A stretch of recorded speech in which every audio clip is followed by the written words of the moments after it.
I'm a little biased when it comes to this one because I spent a couple of years working in a visual effects company. And visual effects. Love it.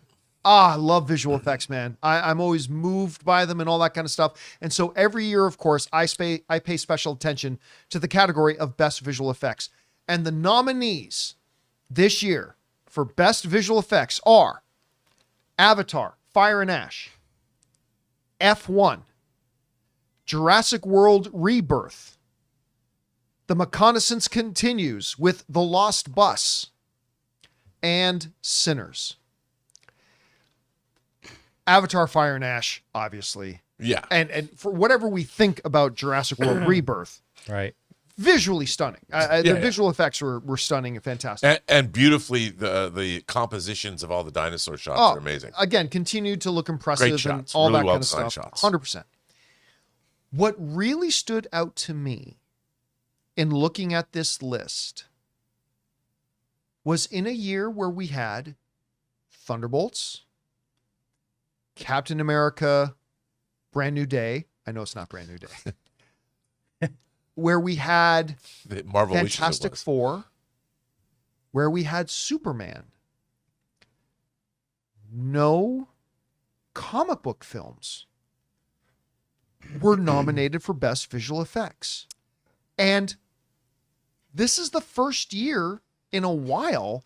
I'm not saying this is a definitive fact. I'm just saying this is the first year that I can remember in a while where there were several big tentpole comic book films that year, and not a one of them got a visual effects nomination. And I say this with all due respect to Sinners, which did a great job with its visual effects, blending it in with the real environments. Same with F1, same with The Lost Bus. Absolutely. I do find it strange in a category where the Academy has traditionally heaped a lot of its love on the genre, on comic book genre, that none of them got nominated. And I do find that odd because like some of the visual effects in Thunderbolts I thought were just jaw-dropping. Yeah. I thought some of the visual effects in Fantastic Four they were just creating entire universes and worlds and stuff like that. I just thought were stunning and incredible, but none of them got on there. And just for me, I'm not saying other people should feel this way. And again, I'm not saying there's a bias. No, traditionally this category, the Academy heaps a lot of love on the comic book genre. I'm just really surprised to see none of them on there this year. Anyway, Rob, you saw it. Maybe it's much ado about nothing. Maybe you looked at this list and didn't even blink at it. I don't know. What do you think? I really didn't blink at it because I think that the superhero genre, the thing about effects is it's how real, obviously how the verisimilitude do visual effects create that verisimilitude, that reality. And I think that the thing about the Avatar films is everything is a visual effect. It's astonishing. It's absolutely astonishing. The design of those shots, James Cameron, what people don't understand is it's not just the actual effects. Are the effects good? It's the design of the shot itself. It's you have to make us believe. And Avatar does that better than any film ever that's ever used visual effects. That said, in movies like F1, we don't even know there are visual effects. Car crashes, things are going on. Which is part of its genius. Which is part of the genius, and that's part of what great visual effects are. I think the thing with superhero movies is you're very aware what the effects are. Oh, it's Galactus. And, they did things like they had a real actor, and they were mocapping him in the Galactus suit and comping him into these backgrounds. Really cool stuff, but not stuff we kind of haven't seen before. Same with like Superman. Those are kind of traditional. They've been doing effects like that for a long time. I do think that Avengers Doomsday is going to get a nomination for visual effects simply because there's going to be things in there that I don't even know how they're going to do. But so that didn't surprise me. Jurassic World, again, still hard to do, but those effects were designed, the shots themselves, the interaction, especially like in the water, those scenes are amazing because it's hard to make water look good, especially with dinosaurs. So that didn't surprise me.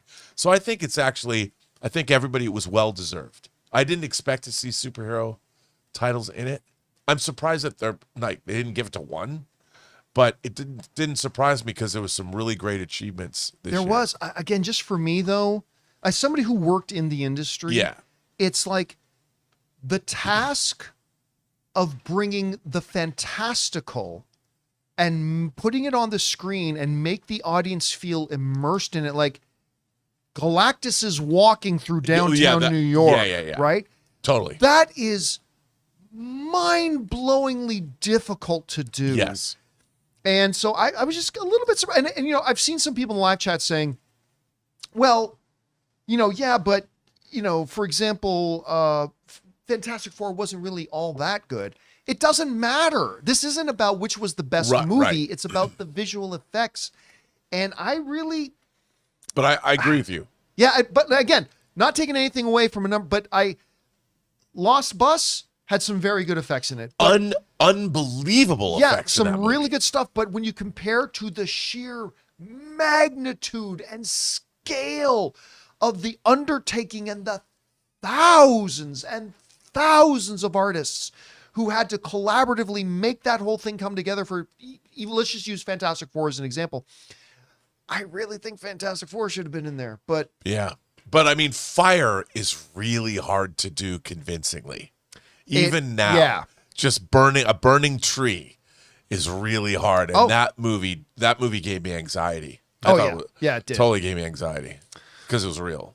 All right, guys. Question is for you. What did you think about this? I mean, I'm sure it's happened in the last few years. I'm just saying it's difficult for me to remember in a year that had several big tentpole comic book films. None of them got nominated for Best Visual Effects. Anyway, I just thought it was strange. Whatever you guys think, jump down to the comments section below and let us know your thoughts. Hey guys, thanks so much for watching this video. Make sure you like the video, leave a comment, and subscribe to our channel. And don't forget, we have a daily podcast called the John Campea Show podcast, available on Apple Podcasts, Spotify, or your favorite podcasting app of choice. Go and subscribe to it today so it'll be there when you need it.